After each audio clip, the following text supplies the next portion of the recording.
A gente está lendo uma parte da história bíblica em que o povo de Moab, governado pelo rei Balaque, resolve atacar o povo de Israel.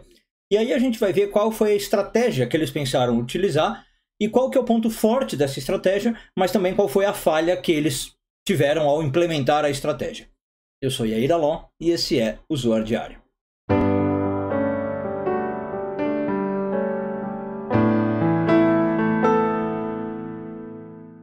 Essa semana continuamos a ler a porção de Balaque, hoje focando nos parágrafos 92 e 93 do Zoar, nono ano de leitura. Bom, o Zoar está lendo então a passagem que eu falei para vocês, né, que é a clássica aí da porção de Balaque, em que o povo de Moab, reinado pelo Balaque, ficou se sentindo ameaçado pelo povo de Israel e resolveu atacar.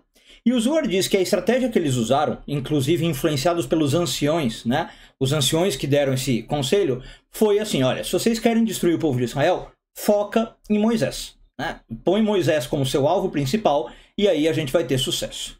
Bom, vamos começar vendo por que essa estratégia, o que ela tem de interessante, mas qual que foi o erro. A estratégia de você focar em Moisés, de fazer de Moisés um alvo, é obviamente porque eles viram que Moisés era o líder israelita, né? E eles então entenderam que Moisés era a fonte do poder israelita.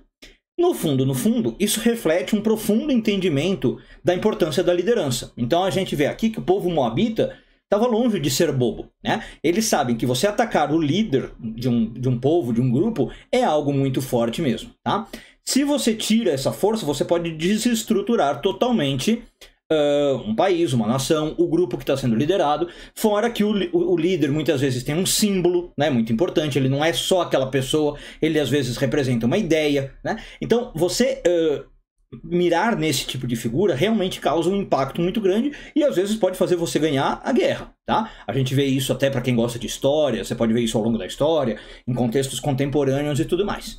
Só que qual foi o erro ao mesmo tempo, então, dos moabitas? Como eu falei, eles focaram em Moisés porque eles viram Moisés como líder e como a fonte de poder.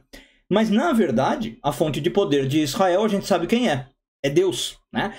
Moisés, por assim dizer, era só um emissário de Deus, era só um mensageiro de Deus, trabalhando a mando de Deus. Mas ele não é a própria fonte de poder, né? Então, assim, não que Moisés fosse, digamos, dispensável, mas se Moisés caísse, tá? Tinha outro líder que entraria no lugar, que aliás é o que acontece. Quando Moisés morre, vem um outro líder, Josué, que também agora é o emissário de Deus, percebe? Quando Josué morre, começam os juízes, depois os profetas. Então, essas figuras, elas são os líderes de Israel, mas elas não são a fonte de poder como os moabitas pensavam. Então o moabita começou a aplicar o mundo deles, onde eles tinham um rei, e acharam que era essa figura que tinha que atacar, percebe? Então, ao mesmo tempo, o plano é muito inteligente, mas ele tem essa falha, digamos que ele não percebe a causa espiritual do negócio, certo? Ele está olhando só o mundo físico e não percebeu essa outra dinâmica. Então, obviamente que depois o ataque já fica fadado ao fracasso, né? Aí a gente percebe que o próprio povo vê que isso não dá certo, contrata inclusive depois o Bilam para ir para uma guerra espiritual, né? A gente pode até lucubrar o que aconteceu para depois eles fazerem essa mudança. Mas num primeiro momento, a estratégia que eles bolaram foi essa.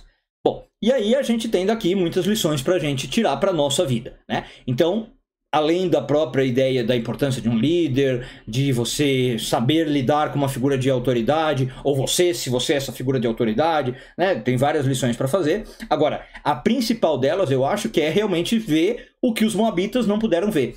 Que por mais que você seja líder, por mais que haja figuras de liderança, a figura de liderança maior de tudo é o Criador do universo, né? Então, sempre por trás de tudo que a gente vê no mundo físico, há alguma coisa, entre aspas, que essa coisa é Deus, né? Então, o que você está vendo no mundo físico é sempre uma parte só da realidade. E se você basear suas estratégias só nisso, você está meio cego, né? Você não está vendo o quadro inteiro.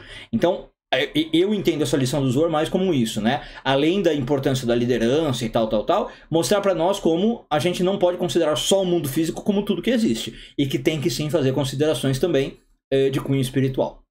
Um bom dia a todos e tudo de bom.